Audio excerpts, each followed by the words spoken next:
Welcome to The Code, your guide to health and human performance. I'm your host, Dr. Andrew Fix from Physio Room, a performance-based rehab facility here in Denver. On this podcast, we're going to explore the key areas of your life that impact your overall health and wellness, from sleep hygiene and stress management to nutrition, movement, relationships, and more.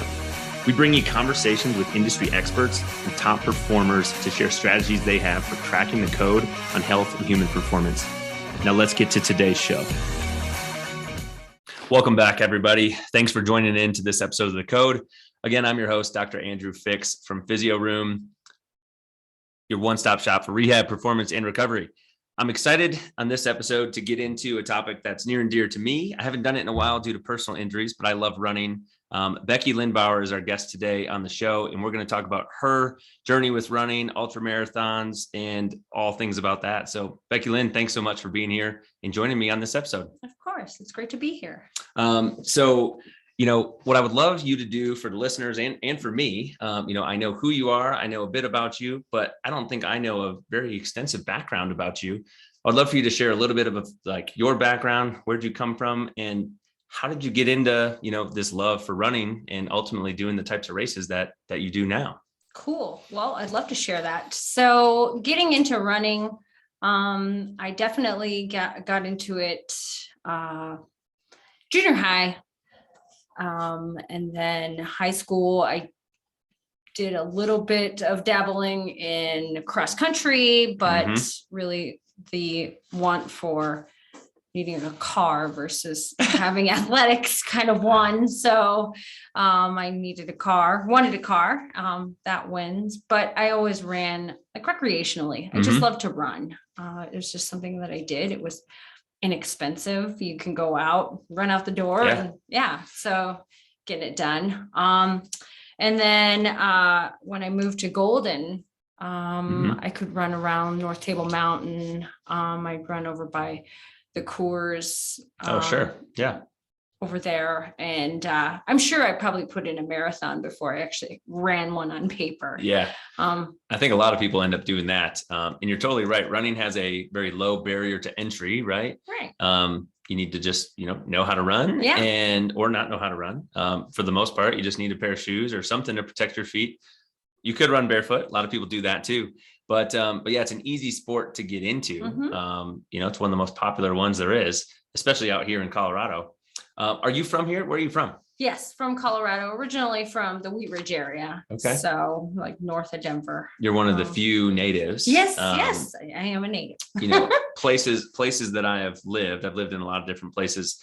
A lot of people call themselves locals, but not here in Colorado. They're natives. They're natives. Right? You're not a local to Colorado. You're a native of Yes. Colorado. But there's so many people like myself here that are not from here. So yeah, it's nice when you get to meet someone that is, because you know a lot more about what's going on than I do. Yeah. So, coming from growing up in Colorado, I've always had trails out the back door, and I guess I never really accessed them before because I didn't really know about them. I just ran on the road. And then when I found the marathon bug, my friend asked me if I wanted to run the inaugural Kauai Marathon in 2009. And I'm like, yeah, please sign me up.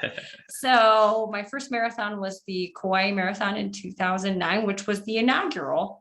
And I'd never been to Hawaii.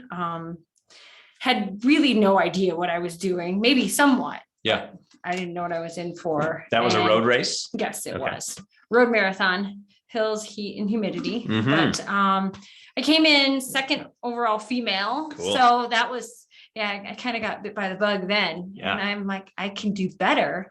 And so I went back the next year in 2010 and I won the Kauai Marathon for the females. That's awesome. That was awesome. That was really cool. Isn't it interesting how whatever the activity is, if you're good at something, it usually for most people makes you want to keep doing it. Yes.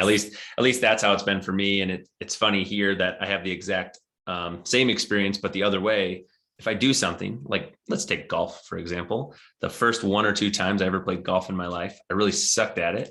So then I pretty much have not really put any time investment into trying to get any better. I just focused on the other things that I'm really good at. Yes. Like running. So you ran the marathon in 2009, you ran the marathon in 2010, same one. Were there other marathons that you ran in that span too, or you just? No, not that I recall, but I Yeah. definitely was kind of like, I'd heard of these longer races. Mhm. And there was an email about skirt sports, and skirt sports they were based out of Boulder. Okay. And they did this article on chicks that they love, and they follow this woman named Jamie Donaldson. Mhm. She's won Badwater, I think 3 times. Oh, wow. Like, how do you even run 100 miles or 100 plus, especially on a road? So Mhm. I was fascinated, but I didn't know if I was crazy enough to go that venture. So, well, I know the answer. The answer is yes. Yes. You're crazy enough. And that's part of the reason that I wanted to talk to you on this show, because we want to talk to people that are kind of like pushing the bounds on, like, just normal everyday life, right? People who are pushing their bodies, or people who, maybe work or, are involved in the health and wellness field and taking care of other people, like what we do here at Physio Room. But you've gotten into some ultra marathons, and last year you ended up running a race that was, I believe you've corrected me on this before, it wasn't 250 miles, it was 257 miles. Yes, it was. So, you found the bug for wanting to run marathons, and you started getting into that, found out you were good at it, and started to enjoy it more probably. How did that transition happen from running 26.2 miles to basically running 10 times that in a race last year? So, like, what happened over that time span? So in 2012, I paced someone at Leadville 100 trail. And I was fascinated by Leadville all on its own. I'd read the book Born to Run. How do I do this? This is great. And I got the chance to pace someone. And then, do you remember how many miles of the race you paced? I think it's almost 20. Okay. 2022. Yep. In the dark. Yeah, in the dark. Yep. Up and down mountains. Yep. So that was great. That was a great intro. Mhm. And I knew I wanted to do it. Cool. And so my friend that I paced, I'll call him Coach Ben, he was my friend, and he's like, I'll teach you how to run 100 miles. And he taught me how to get Leadville tough. And we trained, and I ran my first Leadville 100 in 2013. Cool. And then I ran Leadville again the next year, only I did the Leadman series. Oh, yeah. And so the Leadman series is kind of crazy all on its own. Yeah. And I'm familiar with what the Leadman series is from now being out here in Colorado. We actually interviewed another one of our clients who has done the series a few times. He's done the Leadville 100 5 times. But for the people who maybe haven't heard that episode, will you explain what that is? So the Leadville 100 race, right? 100-mile trail run. The 100-mile trail run, that's the cherry on top. So that's the last of it. So the Leadman or Leadwoman series start, and they're all in Leadville. It starts in June. It's the trail marathon. Then in July, it's the 50-mile run or bike, or you can do both. Yep. I picked the run. And then the second weekend in August is the 100-mile bike ride, mountain bike. And you're qualifying yourself for each of these races. Then it's followed by the 10K after the awards of the mountain bike on Sunday. And then 7 days later is the 100-mile trail race. So just to make sure everybody who's listening to this is on the same page, you've got the marathon in June, you've got the 50-miler in July.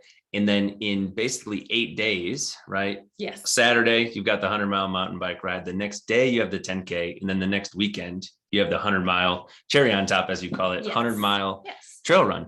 What's the elevation at Leadville? It's like 10,000. 10,200. 10,200. And then that race goes from there up to what? 12,600. Okay. Which is Hope Pass. Yeah. So you go up and over Hope Pass, drop down into Winfield, and then you turn around and get to do it all over again in the reverse direction. It just sounds crazy to me.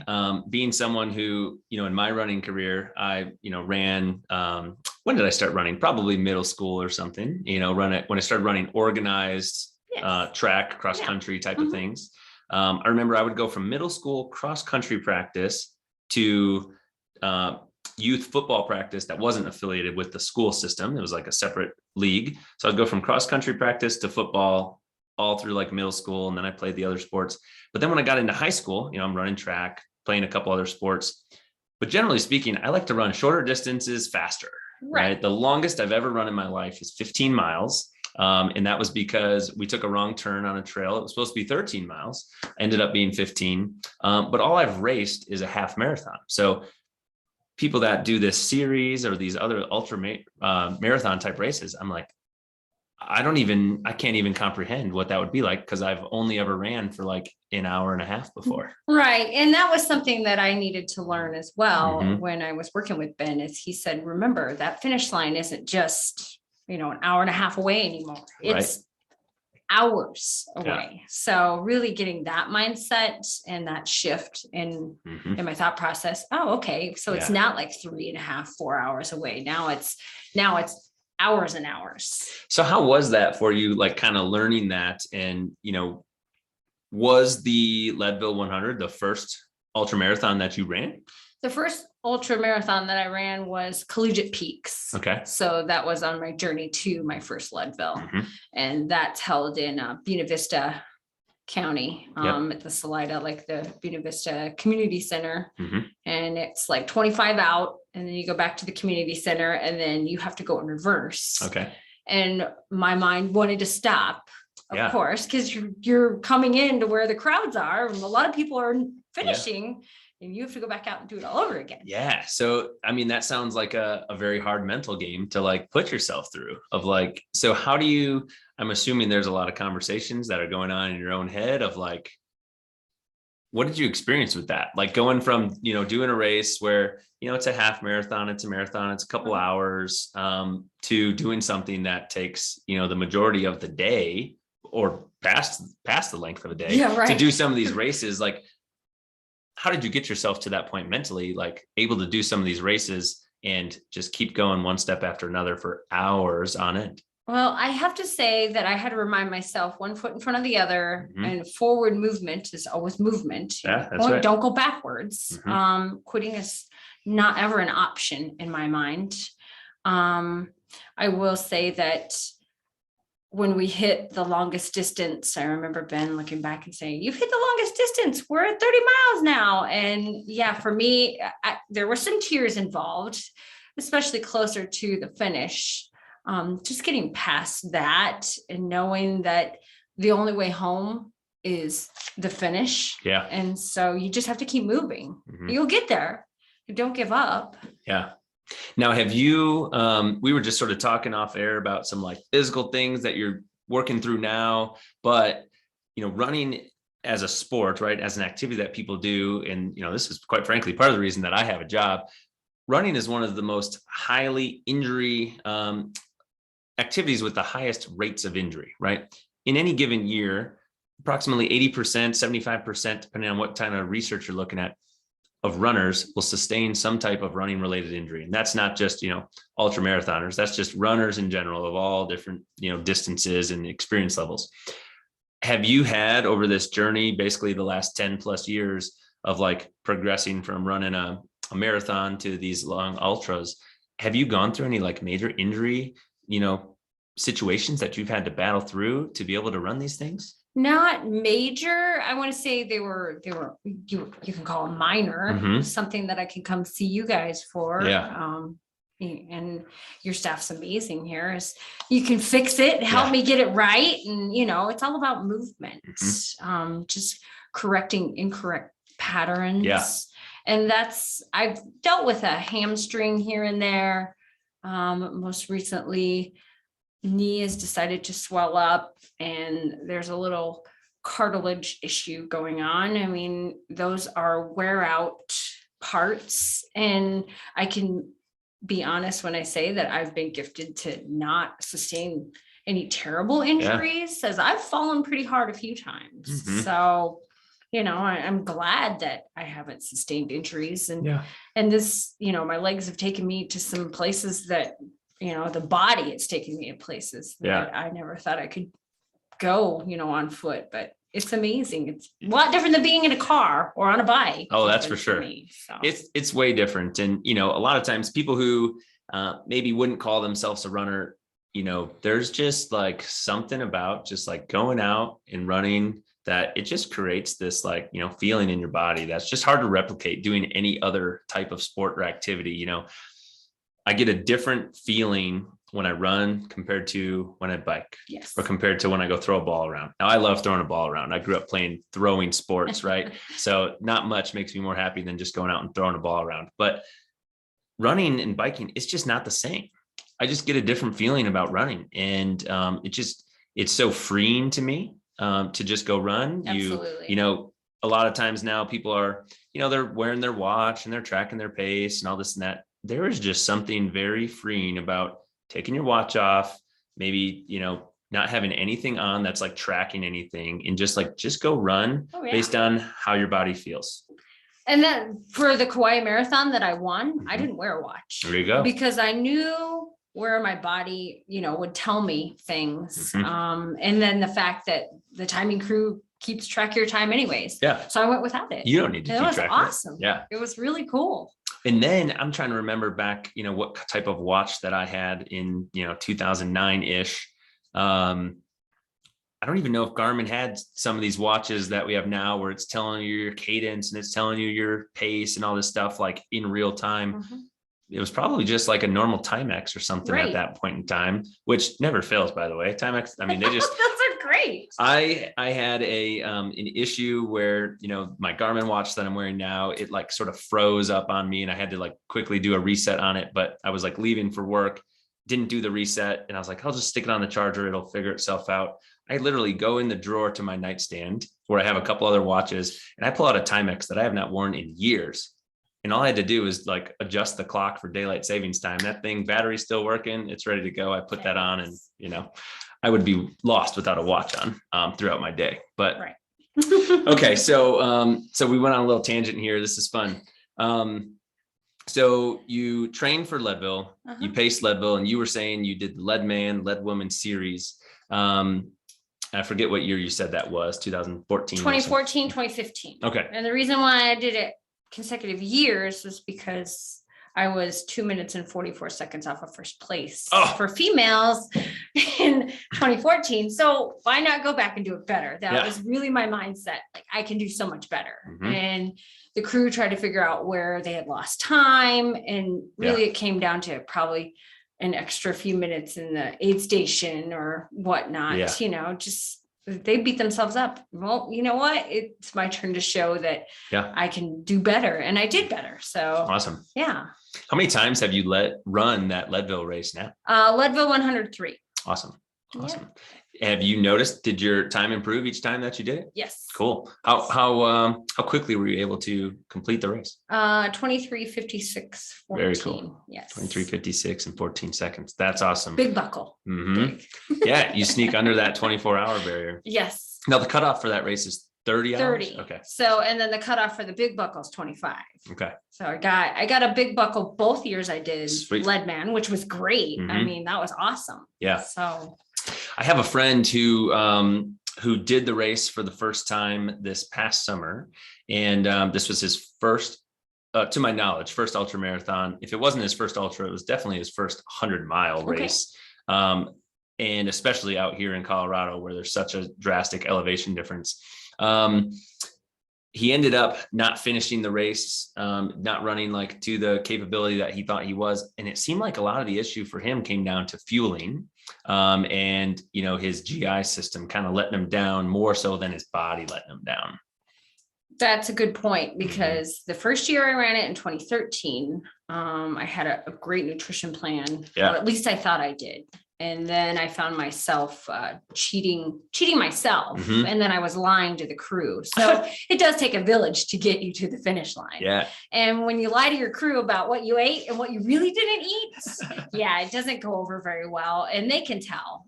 So the crew ended up, and the pacers ended up chasing down a nutrition deficient person, being me. You turn into like a 2-year-old. I don't want it. Here, try this. Here, try this. I have something for you. It's called finishing. Now eat it. Eat it. What have you found, works for you, works for your body on some of these longer races? Like what types of things are you taking in? How often are you taking them in? Like, what have you found is a plan that works for you? The plan that I found that worked for me was like 20-40. So every 20 seconds, every 20 minutes was hydrating, water, something. even just a few sips, great. And then every 40 minutes, it was hydration and some fuel. So I felt like that was such a key component. Yep. And really, like at the beginning of the race, you should really try to hone in on solids because you're not going to want those later. Everything's pretty nasty, like beyond 50. Let's just be honest. Yeah. I've heard that. Yeah. Things that you love, you probably aren't going to love. Yeah. And I don't do well with gels. It's just not my thing. Yeah. So I'm right there with you. Yeah. I've taken some, the ones that sit the best for me are the ones that have like less of the artificial stuff in them. Yes. There's some brands that are made out of like more applesauce base or chia seed types things. But even those, I don't love them. I was actually on a bike ride last weekend and it was about a 40-mile ride or something, but with the exception of, coffee with some milk and cream stuff in it and some collagen in it, I mostly went into that ride fairly fasted, however much calories were in that coffee with the collagen and stuff. So I had some protein in there, but what I was eating on the bike ride was little pieces of like sweet potato fries that my wife and I made at home. So, they're not like actually like fried. They're made in the air fryer. And then just whole dates. Yeah. I was eating the dates and that went over really well. Whole foods are great. Yeah. I found that that's where like I get my most nutrients out of and I do my best. Yep. And then I'm not having to lie to the crew that I didn't eat something. Yeah.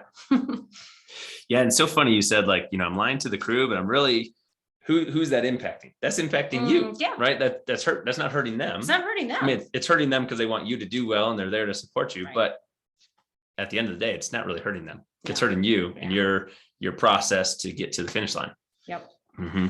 So, the mindset that it sounds to me like that you're portraying here through this show is, going backwards is not an option. We got to keep moving forward, no matter how fast or how slow that is. We got to keep going forward. And you had talked about movement, like forward movement. It's just movement. We got to keep things moving. And, that's what we talk about. Movement is medicine, right? And, at the end of the day, if you're not moving, you're falling behind. Yeah. Type of thing. Absolutely. Right? And it really sounds like, if you're going to be successful in an event like this, you have to kind of have that mindset, right? That like, we're going forward. We know there are going to be obstacles that we have to overcome along the way.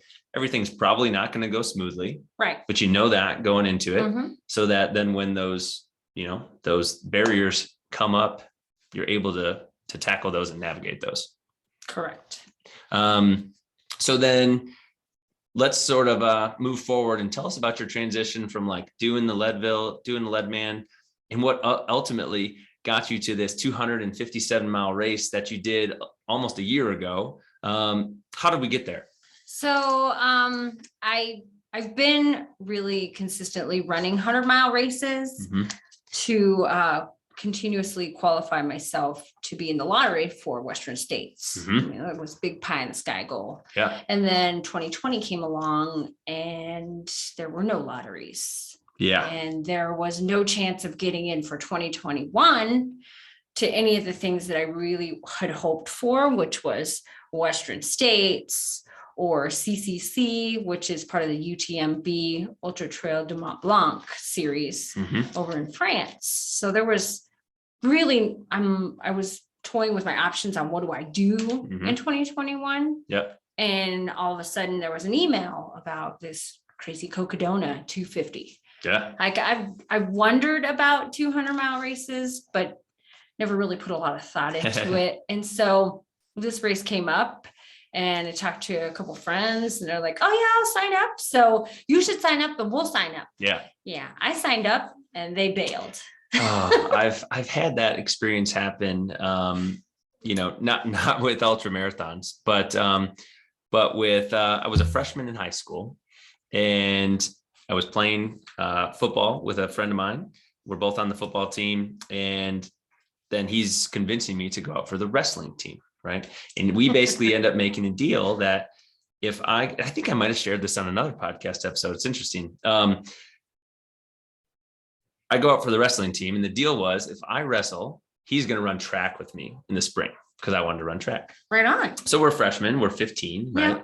What most freshmen do when they're like 15 and a half is you sign up for driver's education class so that you can get your license. And conveniently, driver's ed class for him was after school in the spring, right during track season.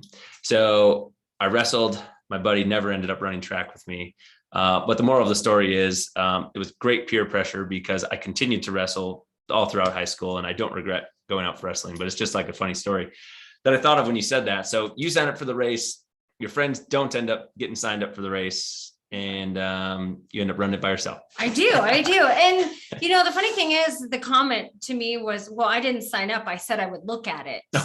Oh, okay. But you'll need a pacer, I'm like, okay, I'll need a pacer. Yeah. Great.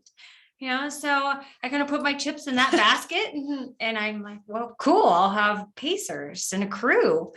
And I did hire a coach in 2020 when I ran the Never Summer 100K. Mm-hmm. And Never Summer 100K that's dicey. Like Nick Clark puts on a good race out there, the NAR runners. And it's Medicine Bow Range up past Fort Collins. It's west of Fort Collins. Yeah. So it's pretty NAR, like, not gonna lie. But my point of talking about that race was when I hired the coach. Yeah. I wanted to make it so that it was worth my time to hire a coach. Sure. Because I've been self-trained or self-coached for quite a long time. And I was good at making excuses and then kind of pushing training to another day. And then I was starting to see injuries crop out, just overuse, just exhausted. So when I did hire Coach Tom, and he's out of California, I asked him, I presented Cocodona with, well, what do you think about this? And he ran it by some other colleagues that he knows that have done adventure races or longer 200 plus races. Yeah. And this one was by far advertised as the longest foot race in North America. Oh, wow. And so I'm like, what do I have to lose? Let's do it. Yeah. It was the why not race. Like, why not? Let's go for it. Let's see how this goes. Yeah. And I remember getting a survey from the race asking if I was planning on being top 10, if I thought I was going to be top 10. And I ran it by him and I said, what do you think? He's like, no, what do you think? What do you think? And I said, well, I don't know. I've never done a 200-mile race. Yeah. And he's like, what are you capable of? And I said, I think I'm capable of it. He's like, then answer the question. Yeah. So I answered it yes. And I did come in 7th overall female for the race, which was pretty rad because again, like, this is all new territory, all uncharted. And I did lots of long hikes back to back with runs on weekends. During the week, I did a lot of on the ground training. So you live down here, generally in the Denver area, South Denver. Where were you doing some of these like training hikes and training runs? A lot of the training hikes and training runs we did just like the foothills. I really liked doing the Skyline Traverse, which is Boulder. And we did that like on our anniversary. Cool. So that was fun, just always getting others involved because anybody can hike with me. I love having company. A lot of people are intimidated by me. Oh, you're too fast. Well, if I'm going to be fast, I'm going to do it on my own. Yeah. But I'm asking for your company. So that I'm not going to leave you in the dust. Right. Yeah. So that was really like a majority of it was just done foothills and like close, like the bluffs over here. Yeah. You get some good legit like hill repeats. Yeah, definitely. A lot. That's what I did a lot of. Hill repeats. It's funny you say that, like, sometimes people may not want to join you because they feel like they will hold you back type of thing. It's like, well, no, I'm asking you to, if you want to come with me or, keep me company, I'm not going to leave you behind. My wife and I have had that same conversation with a couple, local little 5Ks, 10Ks and things. Because generally speaking, she's not really one who enjoys running. I like to run. I like to go do these shorter races. She would rather just be in the gym. She'd rather do some cardio, but she's not really interested in running. It's just not what fuels her passion. But she will occasionally just like push herself outside of her comfort zone and say, I'm going to do this race too. I'm going to run this 5K. And I distinctly remember we were running this race in Kansas City. It's so for those of you that don't know or haven't been to Kansas City, every year they host the Big 12 basketball tournament there, college basketball conference tournament there. So there's a race that goes along with that right down there by the stadium. It's a 7K, or was it a 7K? It was either I think it's a 7 or a 12K. Or maybe it's a 5K or a 12K. Maybe it's a 5 or a 12. It's a 5K and a 12K. So a 12K is like 7 something miles, right? So she decides she's going to run it with me. So we drive downtown from where our apartment was. We park, we're like, and I'm always taking it like way too seriously. I'm like doing a big thorough warm up. I'm like, I got my sweatpants on until 2 minutes before the race, keep my legs warm. And so we're running, and we're just running together. And I'm like, we're just going to run at whatever pace you feel comfortable with. And so then we hit this like fork in the road where it's like the one sign is pointing you to, okay, if you're a 12K runner, go this way. If you run the 5K, go this way. So she's supposed to go left, right? And then she just decides, nope, I'm going with you. And this girl has not run, a mile in probably over a year. And she decides she's going to run the 7.5 or whatever a 12K is with me. And it was amazing. And we just ran together the whole time until the very end. She could tell I was kind of like chomping at the bit. I wanted to speed up a little bit, like that last like mile or half mile. And she was like, just go. And I'll see you at the finish line. But yeah, she ran that thing way faster than I thought she would, because she had not run at all. Right. That's great. So it's just kind of funny. That's what reminded me of when you're like, yeah, I want people to join me. You don't have to go as fast as me. We'll just go at whatever speed. And it's about moving forward, not about going fast. Absolutely. So, okay. So you hire this coach, you're training, you're trying to estimate like, what am I going to be capable of in this race? You do the race, where is the Cocodona race anyway? So the Cocodona race starts just north of Phoenix, and then it's a Rock Springs Cafe. Okay. And then you hit this Black Canyon Trail. I did go out in February for the Black Canyon 100K, which it's on that trail as well. Okay. And then it takes you beyond. And so you go, a lot of it's remote, and you start with the saguaro cactuses, and then all of a sudden everything changes, and bushes, greenery. And the first aid station was, I want to say 12-ish, and then there wasn't another aid station for another 22 miles. So that was the longest stint. That's a gap. And it got dicey. That's where people were really falling apart. Interesting. And then you go into Crown King. So you hit a lot of these historic little towns along the way. And the end result is ending up in Flagstaff. So you run all the way to Flagstaff. Yeah. And being on your feet was pretty incredible. Like, there were some sections that I didn't get to see because it was dark. Yep. That I would love to see in the daylight. We went through the Bradshaw Range. Yeah. And I really wanted to say that was the first night. And I felt like it was more like a goat trail than it was a running trail, because there were about 3 of us that stayed together. And I was so very grateful to have people with me. Sure. Because there were a lot of fences. There were animal fences that you had to learn how to put the wire on the bottom, and then you had to pull it across and put the wire on the top, because they don't want the cows coming through. Yeah. So that was interesting. Very interesting. So yeah, not just mental obstacles, but like real obstacles, fences that you have to get through. Yes. So how long did this race end up actually taking? I really wanted it to take 4 days or less, and it was 4 days, 8 hours. 4 days and 8 hours.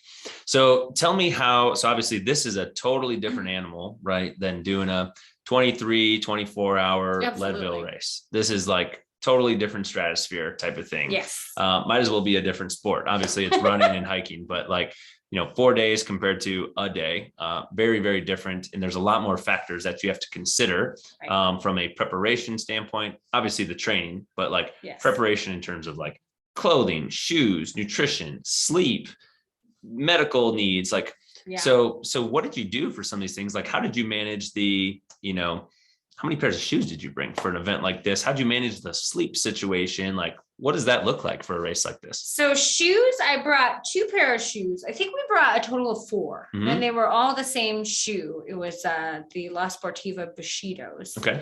And I loved the colors because they Yeah. were the love potion colors. And so blue and pink, pretty Great. rad. Yeah. I only ended up using 2 pairs. I swapped out 1 pair because I felt like my heel was just aching on both sides. Mhm. And then my friend that joined me, Rachel, she helped me relace my shoes. Oh, sure. And the relacing was like a miracle. Yeah. My feet quit hurting. And so nice. the only real time I had to change them out was when they were hurting because we had done some pavement, getting into Prescott, and then going through the water. Oh, sure. I think that was morning number 2. That was morning 2. So what was this relacing? Was it, that loop technique where you put, I think so. It's the loop. You loop, you make like a little dog ear, and then you pull up through. Yeah, I forget the name of it, but yeah, in those top little eye holes there, you make a little loop, and then you lace the lace through the loop so that it kind of anchors that heel in place. Yeah. Yep. Oh, it's called a heel lock. That's what it's called. Okay. That makes sense, right? We're having heel pain, and that's going to lock your heel in place.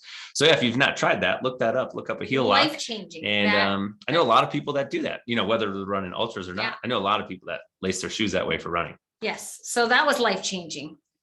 First of all, and then being ready for like the elements as far as when it was really hot. Yeah. And learning, because this is in May in Arizona. Learning from other runners that have run like Badwater. Like Pam Reed was out there, and Pam Reed's like 60-ish years old, and she's run Badwater. But the crew, Jeff mainly, was listening to what she had to say, and they soaked an undershirt. It should have been cotton, but any cotton white shirt underneath, soak it in ice water, and then put your long sleeves on.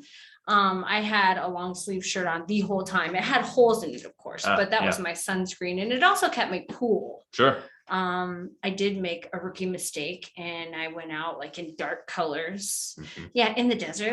It's a little cookie, but I mean, overall, I learned how to mitigate the heat with making sure that I stayed cool and got ice at aid stations, or at least hydrated. Yeah. I probably hydrated a lot more than just 20/40. Sure. And then having an electrolyte drink, we really tried some different options and found the element was really the key. I love that stuff. Yes, it's amazing. Yeah. It's really amazing. And I love it. Obviously when you're doing these like significant endurance events, you need calories. Element doesn't really have that. That's part of the reason that I love it for just like everyday use. You can get your electrolytes in without having any added extra processed like ingredients. There's no sugar in there. So basically no calories, get a good combination of electrolytes in, a good balance of electrolytes. And that was, we'd refill that every time. And then I know that as far as like what's the differences with 100 versus a 200, you work sleep in. So we really worked into a plan. Jeff came up with a spreadsheet and we did like a 90-minute sleep. I'm sure it got moved around a little bit because you could see all the writing on the sheet at the end. But I mean, the overall plan was the longest I was going to sleep was 90 minutes. And I did come into the first aid station that I was going to be able to have a pacer, which was at 72 miles. And I came in at about 1 o'clock because that was a rough go through the Bradshaw range and it was cold. And we, and I say we, using me and the crew, did not plan for me getting cold or getting dark. So I was glad that I had my little like pill shell, which is a little Patagonia jacket that I could pull out, not freeze. I think that's one of the interesting things about, you even notice it here in Colorado. I'm from the Midwest, and there's not these massive temperature swings, from daytime to nighttime, like there is out here and like there is in Arizona, where, it'll be extremely hot during the day. But then it's going to cool down significantly in nighttime. And so, okay, go ahead. No, that's okay. So I had little Lululemon bags packed with everything like from, a base layer to tank tops, long sleeves, even like capri pants, because I'm not really like a tights kind of wearer, but I needed to plan for everything and anything. And so really, I think overall, The takeaway, if anything, is that with the 200 is that you can work in sleep. And I think overall I might have had like 7.5 hours, 8 hours sleep total within those 4 days. Which is crazy to me, right? Knowing how important sleep is to our function and all of this stuff. Now, what's the like time limit for this race? The time limit was 5 days, 120 hours. Okay. Yeah. So we did it in 103. Yeah. It's changed. Yeah. Because you have to factor in sleep, right? Because if you tried to do an event like this, I don't advise this. This isn't a challenge that I'm encouraging anyone listening to this to do. But if, you can't go 5 days without sleep, right? You have to get sleep. Otherwise, that's going to be extremely, huge detriment to your health. If you even would survive that, you have to get some sort of sleep during that time period. So yeah, you've got to work it in. So you said 90 minutes was about the longest sleep block that you had. Did you had that like kind of blocked out, like you were trying to sleep every so many miles, or did you just you didn't wing that, you had it planned, but did you have to fluctuate that a lot based on how the race was going? I did kind of fluctuate it. And thinking back to it now, I probably would have slept during the hottest part of the day and then ran after a nice little nap. Because I know that even Maggie Guterl that won the race, she didn't have much sleep. And so what you were saying, going back to don't try to do it without it, because your body will shut down. Your body shuts down at a certain point and it tells you, hey, white flag, I'm done right now. Right. So having sleep is definitely important. Yeah. So that race was May of last year, May of 21. Yep. And we're sitting here in early April of 22. And your training, what's your training looking like now? Or I guess before we even answer that, how long did it take you to kind of like recover from an event like this race you did last year? I felt really good after it. Of course, there was the swelling part of it. My feet look like had little sausage toes, but I mean, overall, I had maybe one blister and it was at the end. Jeff did a really good job of caring for my feet because we learned that from a different race, what not to do. Yeah. So we just made sure to clean my feet a lot, coming out of it. I was tired. I felt like I struggled for a good month because my sleep was so off. When you try to sleep, everyone thought, well, you'll just sleep like a baby. No, because your mind is so ready to just get up and do it all over again because that's what we were doing. That was the pattern. Yeah. So well, we even know that from like a sleep hygiene standpoint of like, if I was there's an episode on this. If you haven't checked it out, go check out our Code to Sleep Hygiene episode. But there's, if you exercise too close to bedtime, that can impair your sleep quality or impair your ability to fall asleep. So yeah, if you're exercising constantly, running this race or hiking, and then you're not going to be able to just like, I'm just going to lay down and fall asleep in 10 minutes. That's just not the way that the body's really going to work. No. So it did take a little bit of time. I want to say a good month. Yeah, I believe was where it took that much time to get back into somewhat of a normal sleep pattern. Sure. So what types of things, coming out of that? So you're fairly recovered by the time like really summer's hitting here last year. What's next on the horizon for you, Becki? What types of things are you training for now? And what types of things do you, having done the races that you've done, like what's left on the bucket list for you? All right. Well, I like the bucket list. There you go. Yeah, that was fun. Since I worked so hard to try to get into Western states and it's all luck of the draw, you're in the lottery, but then you're in the lottery. Yeah. And I was, essentially 7 years out and I got my name drawn this year for Western States 100 in 2022, awesome. Which is June 25th. So that is what I am working towards. Right now I'm riding my bike and doing a lot of hiking and strength stuff, working on stuff that I can do.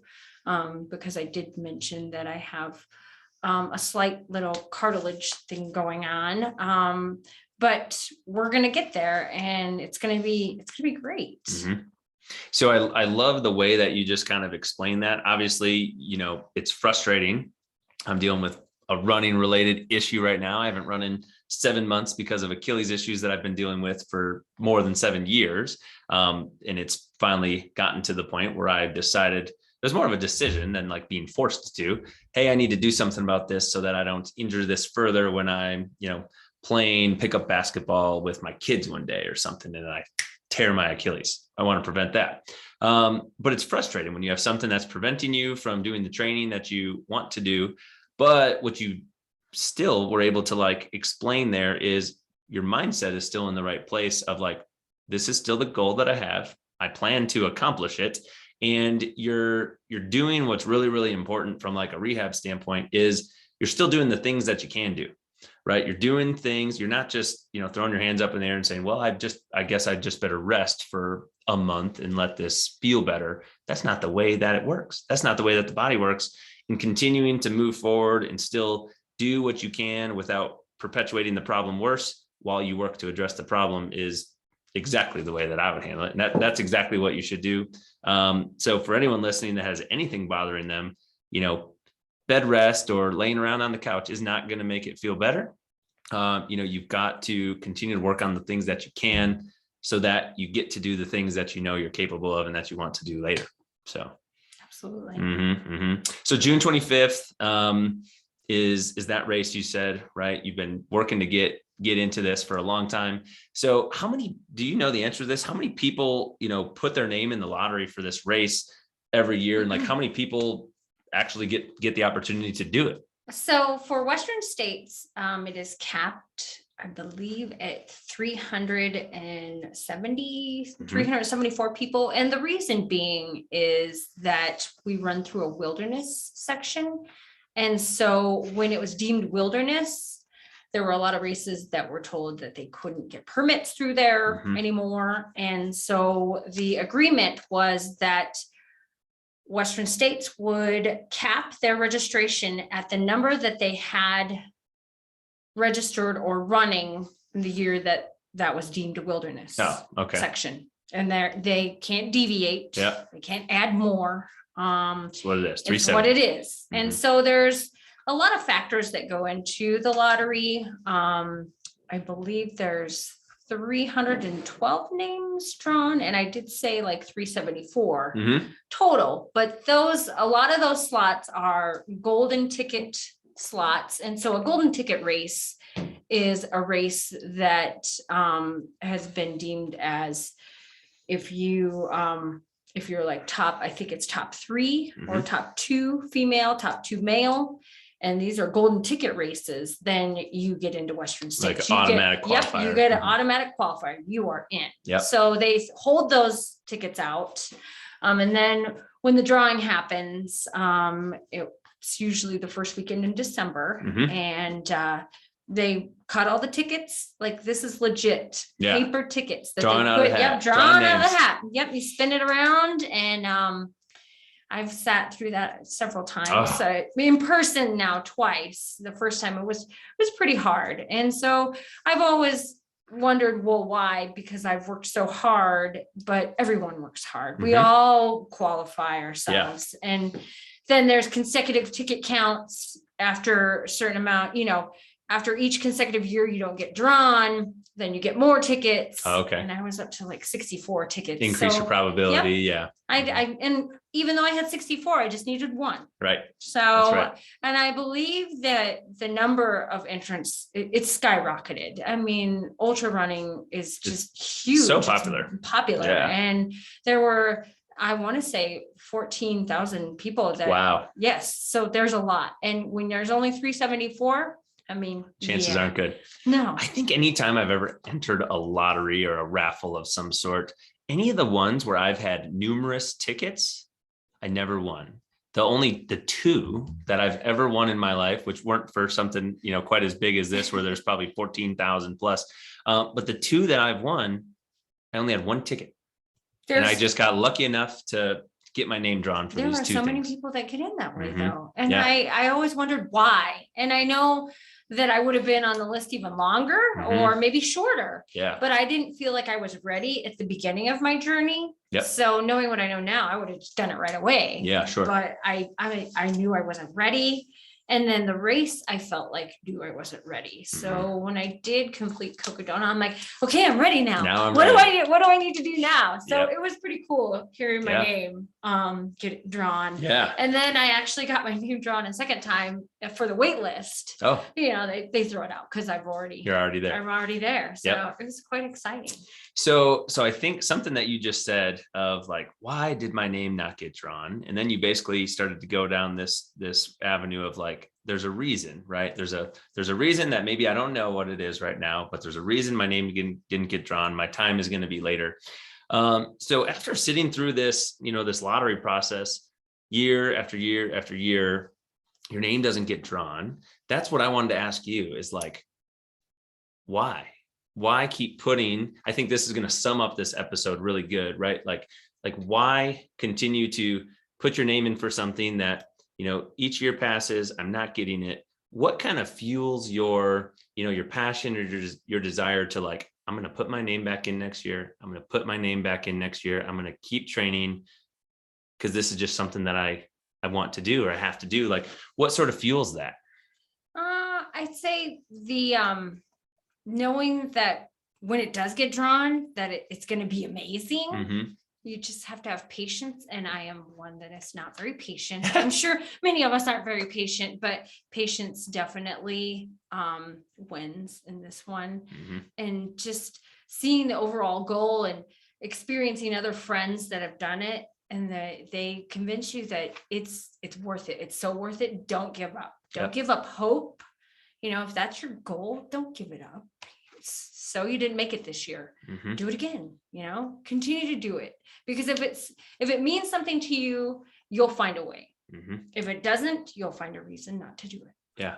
Yeah. I saw one of our coworkers here had a very interesting, social media post. It was something along those same lines, right? It was basically like, are you interested or are you committed to this thing, right? If you're interested, it's easy to have excuses and you'll train on the days you feel like it. And, you're interested in it. Uh-huh. If you're committed, you're going to find a way. Yeah. You're going to find a way to do it. There's going to be barriers that present themselves and you're just going to navigate those because, this is what I'm committed to doing one way or another. So, anyone who has made it this far in this episode and is listening to this, no matter what your goal is, right? If it's something that means anything to you and you really want to accomplish this thing, then that's what you got to do, right? Commit yourself to that and know that there are going to be obstacles that present themselves along the way. And that's okay. They don't have to derail your plans. Just find a way around that, find a way through that or over that and make it to that goal. Right. Right. Yeah. I mean, Leadville says it perfect. I commit, I won't quit. Mm-hmm. You dig deep. And then, you find something that you didn't know existed. Yeah. And you're like, wow, that is incredible. It might hurt. It's going to hurt. I promise. Yeah. Everybody's probably feeling the same way at the mid to end. Yeah. But, just don't quit. Mm-hmm. I mean, it's easier said than done, but man, your mind will win the day if you let it. That's right. That's right. Or the opposite, right? Your mind will win the day if you let it. Your mind will lose the day if you let it. Yep. If you let it is the key, right? And you don't have to. I think that is like the perfect way to sum up and sort of end this episode. Becki Lynn, if people want to like talk to you more about your running journey, your ultra marathon journey, if they want to join you on a hike or join you on a run, if they're local and listening to this, what is the best way for somebody who's listening to this episode, get in contact with you? You can find me on Instagram. Mm-hmm. It's blynn262. So that's where you can find me on Instagram. You can find me at Becki Lynn on Facebook. If you want to outreach, it's BECKI mm-hmm. and then Lynn, LYNN. Outreach. I can talk running all day. I'd love to talk to you. I'd love to share stories. I think we could keep talking about this all day and it makes me want to just like throw my shoes on and go start running right now. But we'll save that for another conversation. Again, thank you so much, Becki Lynn, for coming in here and being on this episode of The Code, talking about ultra marathoning, the mindset, and everything that goes along with that. Good luck to you in your race in June, coming up. What's that? 2 months from now, 2.5 months from now. Yep. We'll be keeping tabs on how that is going and how your journey to the race and during the race is going. And to all of you listening to this episode, we will catch you next time on The Code. Thank you so much.